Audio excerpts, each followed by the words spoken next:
সুরজিত বন্ধুরা কবিতা ক্লাবের এ সপ্তাহের সেরা কবিতা। আজ যার কবিতা তার নাম উদয় চক্রবর্তী। এখন আর তেমন করে রাখতে পারি না। বয়স কি আমাকে শাসন করে রেখেছে, নাকি পশ্চিমের হাওয়ার দাপটে রিজু দেহ? কাশিমের বউটা ছুটে এসে পড়ল আমার পায়ে। চাচা গো, বাঁচাও আমারে, ঘর থেকে বার করে দিলে ওই শঙ্কর বামুন, ধারের টাকা শোধ দেয় নাই আমার মরদ, ছাগুলো নিয়ে যাবো কোথায়? গায়ের চামড়ার নিচে আগুন খেলে যায়, রক্ত দ্রুতগামী, ডান হাতের মুঠো শক্ত হলো আমার। বউটার রক্ত শূন্য চোখ অসহায়, যেন বিধাতার কাছে শেষ আরতি, পিছে নগ্ন শিশুদের সারি। আমার তো দাউ দাউ করে জ্বলে ওঠার কথা ছিল। হাঁক পারলে 100 মানুষ দাঁড়ায় একসাথে।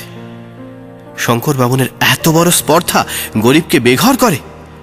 উঠোন দিয়ে দৌড়চ্ছে সদ্য জন্মানো বাছুরটা। নিঝুম দুপুর আমাকে ঘুম পাড়িয়ে রেখেছে। বা হাতের নতুন সোনালী ঘড়িটা আমার পছন্দ হয়েছে।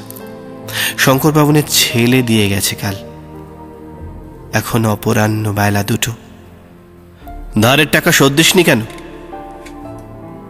এ তো আমার কণ্ঠস্বর, কত কালের চেনা, কিন্তু কথাটা আমার অচেনা, বেমানান। আমি এখন গাঁয়ের মোড়ল, এখন আমি অন্য আমি।